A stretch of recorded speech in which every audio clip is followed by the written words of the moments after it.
Assalamualaikum warahmatullahi wabarakatuh. Selamat pagi anak-anak. Bagaimana kabar kalian semua? Semoga semuanya dalam keadaan sehat walafiat ya. Anak-anak, Ibu menghimbau untuk tetap mematuhi protokol kesehatan. Apa aja? Yang pertama memakai masker. Yang kedua, menjaga jarak. Yang ketiga, menjauhi kerumunan. Nah, itu ya, tolong dipatuhi agar kalian bisa selamat dan keluarga kalian juga selalu sehat. Anak-anak, sebelum masuk ke materi, marilah kita berdoa terlebih dahulu. Al-Fatihah. Alhamdulillahirrabbilalamin Ar-Rahmanirrahim Maliki yaumiddin Iyyaka na'budu wa iyyaka nasta'in Ihdinas siratal mustaqim Siratal ladzina an'amta 'alaihim ghairil maghdubi 'alaihim waladdallin. Baik anak-anak, sebelum masuk pada pembelajaran hari ini, Ibu mau tanya, kalian pernah nggak baca cerpen?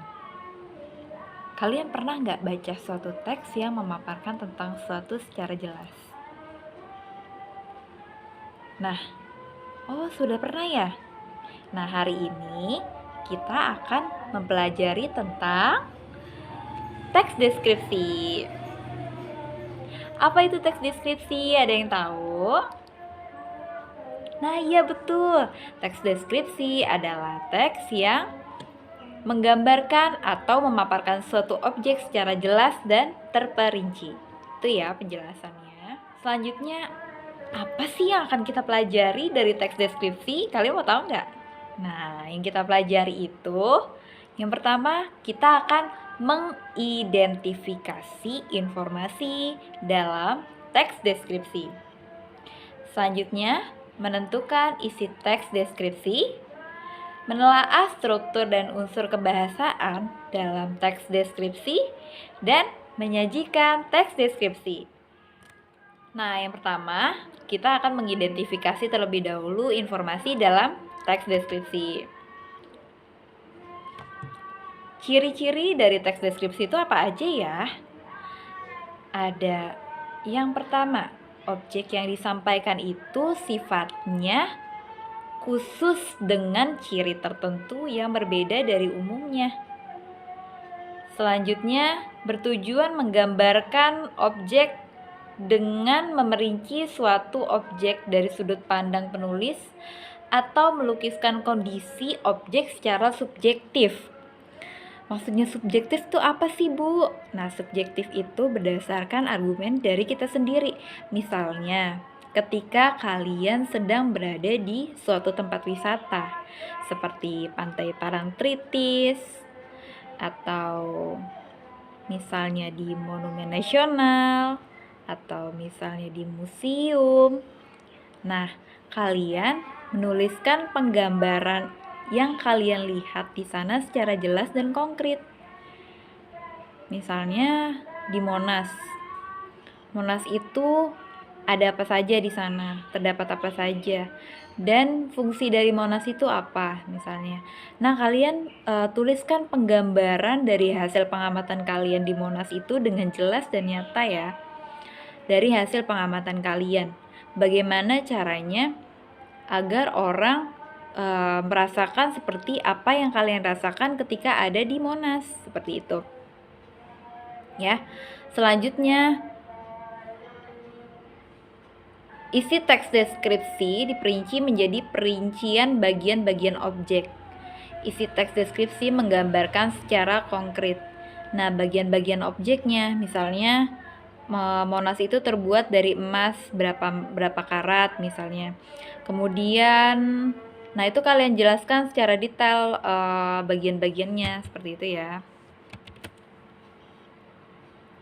Jadi semuanya lebih diperinci lagi. Kemudian Tugu emas itu berapa meter tingginya misalnya. Di dalam emas itu terdapat apa saja, misalnya ada peninggalan-peninggalan bersejarah, misalnya di sana terdapat patung atau miniatur apa, seperti itu. Nah, itu nanti kalian jelaskan lagi miniaturnya terbuat dari apa misalnya. Jadi, semuanya digambarkan secara jelas dan konkret gitu. Selanjutnya, mengidentifikasi jenis teks deskripsi. Yang pertama, kita akan membahas berdasarkan bentuk teks deskripsi dibedakan menjadi dua kategori.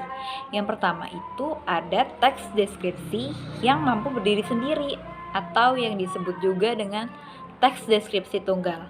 Apa sih yang dimaksud dengan teks deskripsi tunggal? Contoh-contohnya itu apa ya? Nah, contohnya itu seperti kalian melukiskan sendiri tentang objek wisata yang kalian kunjungi. Misalnya di Borobudur, di Candi Prambanan, di Museum Fathahillah, atau di tempat objek wisata lainnya yang kalian kunjungi dan kalian tuliskan sendiri deskripsinya. Nah, itu bisa disebut dengan teks deskripsi tunggal. Selanjutnya, teks deskripsi yang menjadi bagian dari teks lain. Nah, di sini sudah ada ya contohnya, ada cerpen, cerita fantasi, teks iklan, dan laporan hasil observasi. Nah, seperti cerpen misalnya, ini termasuk dari teks deskripsi yang menjadi bagian dari teks lain karena ini merupakan teks cerpen yang di dalamnya itu ada ciri-ciri dari teks deskripsi juga. Seperti itu. Selanjutnya kita akan membahas berdasarkan objeknya, teks deskripsi dibagi menjadi 3 jenis. Yang pertama, teks deskripsi subjektif. Yang kedua, teks deskripsi spasial. Dan yang ketiga, teks deskripsi objektif. Nah, apa sih yang dimaksud dengan teks deskripsi subjektif? Ada yang tahu? Nah, iya betul. Jadi, teks deskripsi subjektif itu merupakan gagasan deskripsi yang penggambaran deskripsinya itu berdasarkan dari kesan si penulisnya itu sendiri. Contohnya, nih, alat apa ini? Kegunaannya untuk apa? Kemudian, apa isi dalam alat ini? Bentuknya seperti apa? Apa warna alat ini? Benda ini warnanya apa ya? Nah, dengan menggunakan ini, kita bisa membersihkan tulisan yang salah dengan maksimal. Seperti itu. Itu misalnya kesannya ya, pesan dari si penulis. Kemudian ada teks deskripsi spasial. Teks deskripsi spasial itu apa ya? Nah, teks deskripsi spasial itu adalah gagasan deskripsi yang penggambarannya secara detail menjelaskan tentang benda, ruang, dan tempat. Benda, ruang, dan tempat. Misalnya, ini tip X ini digambarkan secara detail. Isinya apa, kandungan isinya itu berapa takarannya, seperti itu, warnanya apa di dalamnya, fungsinya untuk apa. Jadi betul-betul secara detail dijelaskan tentang benda yang sedang dideskripsikan. Itu merupakan salah satu pengertian dari teks deskripsi spasial ya. Boleh benda, boleh tempat, ataupun ruang. Kemudian teks deskripsi objektif. Apa ya yang dimaksud dengan teks deskripsi objektif? Yaitu teks deskripsi yang gagasan deskripsinya memberikan penggambaran secara jelas dan nyata tentang suatu kejadian atau suatu fenomena atau suatu objek wisata atau suatu benda atau suatu ruang yang dituliskannya sesuai dengan apa adanya dan tidak berdasarkan dari si penulis itu sendiri atau dituliskan secara nyata berdasarkan kenyataan yang ada, berdasarkan data yang ada, seperti itu. Contohnya bisa kalian lihat di berita ya, di berita yang ada di koran atau berita yang ada di televisi, seperti itu. Nah, dari situ kita bisa lihat penggambaran secara nyata atau deskripsi secara nyata dari suatu kasus atau suatu hal yang sedang dibahas di berita tersebut. seperti itu. Misalnya contoh berita tentang kecelakaan yang terjadi di daerah Yogyakarta, kecelakaan minibus yang menabrak pohon yang ada di tepi jalan karena sopir bus mengantuk, seperti itu. Kejadian itu terjadi pada hari Kamis pukul 20 Juni 2021 misalnya. Kejadian itu mengakibatkan 20 orang luka-luka dan 5 orang meninggal dunia, seperti itu. Nah, itu termasuk ke dalam tes deskripsi objektif ya anak-anak. Selanjutnya, mendaftar ciri penggunaan bahasa pada teks deskripsi. Yang pertama, menggunakan kata-kata khusus. Apa aja sih yang termasuk dalam kata-kata khususnya? Misalnya baik,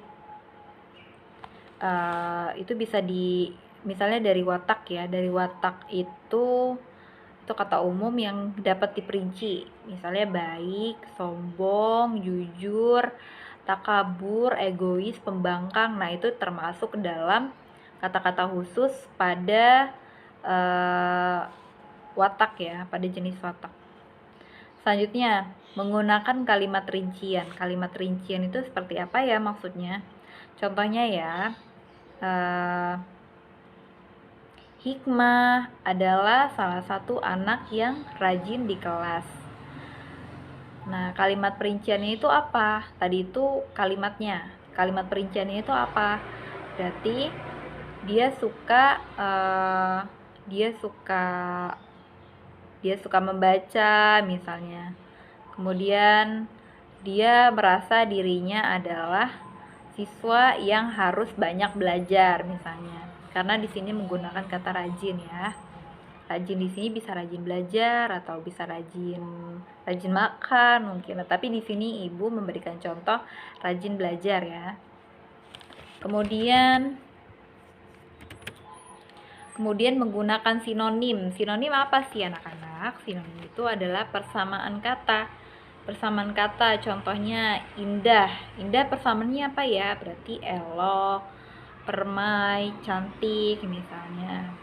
Kemudian menggunakan majas. Majas. Contohnya ombak tinggi menerjang seluruh kapal nelayan. Nah, ini termasuk majas personifikasi ya. Selanjutnya menggunakan kata ganti. Kata ganti. Misalnya kita sedang berada di dunia nyata, seperti itu. Nah, kata kita itu merupakan kata ganti ya. Selanjutnya menggunakan serapan panca indera. Menggunakan serapan panca indera. Panca indera itu ada apa aja anak-anak? Panca indera itu ada panca indera penglihatan, itu mata. Ada panca indera penciuman, hidung. Panca indera perasa, yaitu mulut. Panca indera pendengaran itu berarti telinga. Nah, jadi dalam teks deskripsi ini sudah pasti ada penggambaran panca inderanya ya. Misalnya ombak yang berderit sampai mengusik bulu kuduku, seperti itu misalnya. Nah, berarti di situ ada penggambaran panca indera pendengaran ya, karena ada terdengar suara ombak yang seperti berteriak atau menderit gitu, berjerit ya. Selanjutnya, menentukan isi dari teks deskripsi. Apa aja ya langkahnya? Nah, langkah-langkahnya itu ada yang pertama, kalian itu harus membaca keseluruhan dari isi teks. Jadi, ketika kalian ingin mengetahui isi dari teks deskripsi itu, kalian harus membaca secara keseluruhan teks deskripsi tersebut. Jangan setengah-setengah, karena kalian tidak akan mampu mengetahui secara maksimal apa dari isi teks deskripsi tersebut. Selanjutnya menemukan ide pokok setiap paragraf dalam deskripsi. Nah, jadi setiap paragraf itu kalian cari ide pokoknya atau apa hal yang sering dibahas atau hal yang paling penting dibahas dari paragraf tersebut. Selanjutnya menentukan isi teks deskripsi. Nah, kalian tentukan terlebih dahulu teks deskripsinya itu yang mana yang ingin kalian identifikasi. Selanjutnya menelaah struktur dan kebahasaan dari teks deskripsi. Yang pertama kita bahas menelaah struktur teks deskripsi. Strukturnya itu ada identifikasi, ada deskripsi bagian, dan ada penutup. Identifikasi itu apa? Nah, di dalam identifikasi itu kalian akan menemukan nama objek, lokasi, sejarah, makna, nama, serta pernyataan umum yang ada di dalam teks deskripsi yang sedang kalian baca. Selanjutnya, deskripsi bagian dan penutup. Nah, penutup ini berisi tentang kesan umum terhadap objek yang dideskripsikan. Selanjutnya yaitu menelaah unsur kebahasaan teks deskripsi. Nah, untuk menelaah unsur kebahasaan teks deskripsi itu yang pertama kita harus mencari kalimat rinciannya terlebih dahulu pada teks deskripsi. Kalimat rincian itu yang seperti tadi sudah Ibu jelaskan ya. Contoh misalnya kita ambil ruangan ini, misalnya terdapat apa saja dalam ruangan ini. Misalnya ada jam dinding, ada televisi, ada pas foto, ada kursi. Kemudian ruangan ini besarnya berapa senti atau berapa meter ke ruangan ini. Kemudian warna cat dindingnya apa, seperti itu. Jadi kita harus harus mencari kalimat rincian yang ada pada teks deskripsi yang sedang kita identifikasi. Kemudian selanjutnya kalimat yang menggambarkan penginderaan. Nah, sebelumnya Ibu sudah menjelaskan ya penginderaan itu apa. Penginderaan itu, indera kita itu ada apa aja? Ada indera perasa, ada indera penciuman, ada indera penglihatan, dan ada indera pendengaran. Jadi kita harus mencari kalimat yang menggambarkan tentang penginderaan. Misalnya aku melihat di ruangan ini warna-warni di dinding yang sangat cerah misalnya. Berarti yang kita ketahui di teks deskripsi itu adalah indera penglihatan, karena dia menjelaskan kalau dia itu sedang melihat warna di dinding ruangan itu. Selanjutnya sinonim. Apa itu sinonim? Sinonim kalian sudah tahu kan, sebelumnya sudah dijelaskan kalau sinonim itu adalah persamaan kata. Iya. Kita harus cari kata-kata yang hampir mirip, yang memiliki persamaan kata ya di dalam teks deskripsi yang sedang kalian telaah. Selanjutnya kata depan. Kata depan itu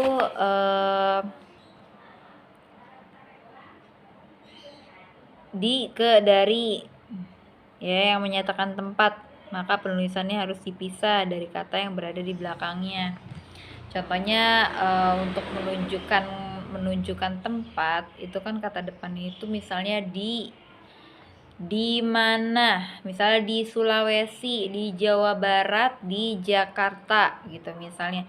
Berarti dari kata di dengan kata Jakarta itu ada spasi, ada jarak di antara kata di dan kata Jakarta, seperti itu. Jadi ketika ada kata penghubung di ke dari, di misalnya di yang merujuk ke tempat, sebuah tempat, misalnya tadi Jakarta, di Jakarta, itu dipisah ya, diberikan jarak atau di spasi ya, seperti itu. Contohnya Reni pulang dari Jakarta dan dijemput di stasiun Cikarang misalnya. Nah, kata di Cikarangnya ini, kata di dan Cikarangnya berarti diberikan spasi ya. Selanjutnya, kata umum dan kata khusus. Kata umum contohnya misalnya melihat. Melihat itu kan kata umum. Nah, kita bisa lebih diperinci lagi ya, seperti menyaksikan, memandang, mengamati, memperhatikan, atau menonton. Itu merupakan perincian dari melihat yang merupakan kata umum, gitu ya. Selanjutnya kata berimbuhan. Kata berimbuhan itu ada awalan, ada sisipan, ada akhiran, dan ada konfiks. Awalan atau prefiks misalnya ada kata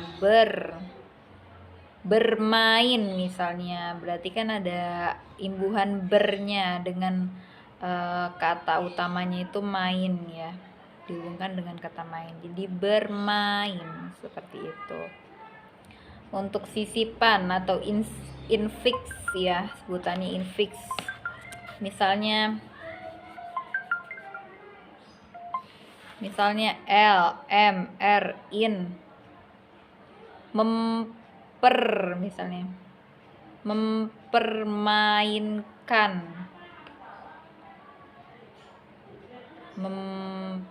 nah itu ada ya infiks atau sisipan R-nya di situ. Akhiran atau sufiks misalnya kan, an, i-nya, misalnya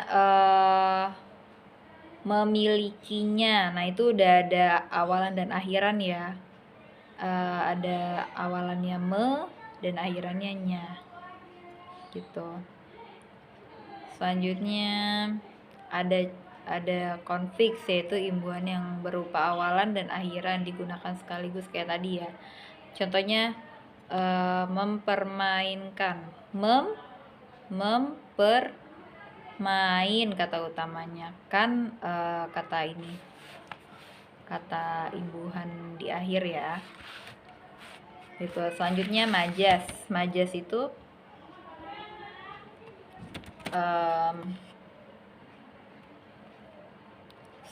seperti menggambarkan sesuatu atau melukiskan sesuatu ya. Dalam teks deskripsi ini terdapat 3 majas, itu asosiasi, metafora, dan personifikasi gitu. Asosiasi itu adalah perbandingan terhadap dua hal yang pada hakikatnya berbeda tetapi sengaja dianggap sama. Contohnya, semangatnya keras bagaikan baja, gitu ya. Semangatnya keras bagaikan baja. Baja itu kan keras, tapi itu benda mati ya, dan disandingkan dengan makhluk hidup. Dan semangatnya, berarti katanya itu merujuk ke manusia. Semangatnya keras bagaikan baja gitu. Selanjutnya majas metafora. Metafora adalah majas yang memberikan ungkapan secara langsung berupa perbandingan analogis. Contohnya, raja siang keluar dari ufuk timur gitu. Selanjutnya majas personifikasi. Apa itu majas personifikasi? Adalah majas yang membandingkan benda-benda yang tak bernyawa seolah-olah mempunyai sifat seperti manusia. Contohnya, ombak berkejar-kejaran ke tepi pantai. Nah, kata berkejar-kejaran itu kan hanya bisa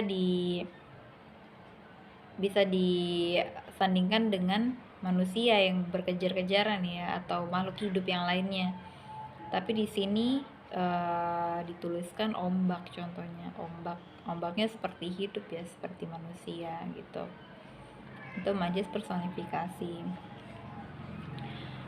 Selanjutnya gabungan kata yang menimbulkan kesan. Teks deskripsi menggunakan gabungan kata yang menimbulkan kesan: merah merona, elok permai, putih jernih, dan sebagainya. Itu ya. Menyajikan teks deskripsi. Nah, bagaimana caranya untuk menulis teks deskripsi? Langkah yang pertama yang harus kalian lakukan itu menentukan objek atau tema yang akan dideskripsikan. Jadi kalian tentukan dulu temanya apa, misalnya temanya tentang alam kah, atau tentang sosial, budaya, agama, seperti itu. Nah, setelah kalian menentukan tema, langkah selanjutnya dalam menuliskan teks deskripsi itu, kalian sebelumnya harus menentukan terlebih dahulu tujuan penulisan teks deskripsi yang kalian buat itu untuk apa. Contohnya, tujuannya untuk memberitahukan kepada halayak bahwa di Museum Fathahillah terdapat banyak peninggalan sejarah. Apa saja misalnya dijelaskan sama kalian ya. Berikutnya, untuk membuat teks deskripsi, langkah berikutnya yaitu mengumpulkan data dengan mengamati objek yang akan dideskripsikan. Nah, kalau kalian mau mengamati objek, berarti kalian harus dekat dengan objek tersebut ya, harus melihat secara langsung bahkan, karena kalian butuh pengamatan yang khusus, butuh pengamatan yang sangat mendalam gitu, karena kalian harus mendapatkan fakta-fakta dari objek yang kalian ingin amati, yang ingin kalian tuliskan pada teks deskripsi, seperti itu. Seperti misalnya di Museum Fathahillah ya, contohnya lagi di Museum Fathahillah, di sana kalian amati ada benda bersejarah apa saja di sana, seperti misalnya ada penjara bawah tanah, ada meriam, ada benda-benda atau peninggalan masa lalu ya, yang kalian perinci lagi, yang kalian lebih diperkecil lagi, pokoknya lebih dijelaskan lagi dari setiap benda-benda yang ada di sana, lebih dijelaskan lagi secara detail terkait bentuknya seperti apa, pembuatannya, bentuknya seperti apa, warnanya seperti apa, seperti itu. Terus kegunaan benda bersejarah itu untuk apa gitu. Setelah kalian mengumpulkan data dengan mengamati objeknya, selanjutnya kalian harus menyusun data tersebut ke dalam urutan yang baik. Nah, data-data itu kalian susun ke dalam urutan yang sesuai ya, harus terstruktur itu. Misalnya mulai dari depan Museum Fathahillah itu suasananya seperti apa misalnya, terus apa yang kalian lihat di sana, bentuknya seperti apa, dari depannya dulu ya, baru nanti masuk ke dalam ruang depan misalnya, terus ruang tengah, ruang belakang, samping kanan, samping kiri, seperti itu, atau ruang bawah tanahnya misalnya. Nah, setelah kalian menyusun data tersebut secara terperinci, secara terstruktur, selanjutnya kalian menguraikan kerangka karangan menjadi teks deskripsi yang sesuai dengan tema yang ditentukan. Gitu. Jadi kalian susun kerangka-kerangka yang tadi udah kalian buat ya, menjadi tema yang sudah kalian tentukan sebelumnya. Seperti itu. Nah, bagaimana anak-anak? Apakah kalian sudah memahami terkait teks deskripsi, pengertiannya apa, ciri-cirinya apa, kemudian bagaimana sih cara menyajikan teks deskripsi? Sudah ya? Ya, syukurlah kalau kalian sudah paham. Bener, tidak ada yang mau bertanya? Cukup ya? Baik, Ibu akan memberikan tugas untuk kalian terkait mengidentifikasi jenis teks deskripsi dengan menentukan nama objek, lokasi, sejarah, makna, dan pernyataan umum pada teks deskripsi tentang Candi Borobudur. Ya, jadi nanti Ibu akan mengirimkan ke kalian teks deskripsi Candi Borobudur, kemudian kalian identifikasi ya. Kalian tentukan, kalian cari mana nama objeknya, lokasinya di mana, sejarahnya bagaimana, makna dari Candi Borobudur itu apa, dan pernyataan umum yang ada pada teks deskripsi tentang Candi Borobudur. Baik, anak-anak, cukup dari Ibu. Jika ada yang mau bertanya, boleh langsung via WhatsApp ya, atau melalui Classroom, silahkan. Tugas kalian kerjakan di buku tugas dan dikirim ke Classroom. Terima kasih, kita akhiri dengan pembacaan Al-Asr. Bismillahirrahmanirrahim. Wal asri innal insana lafi khusr illal ladzina amanu wa amilus solihati wa tawassaw bil haqq wa tawassaw bis sabr. Shadaqallahul azim. Wassalamualaikum warahmatullahi wabarakatuh.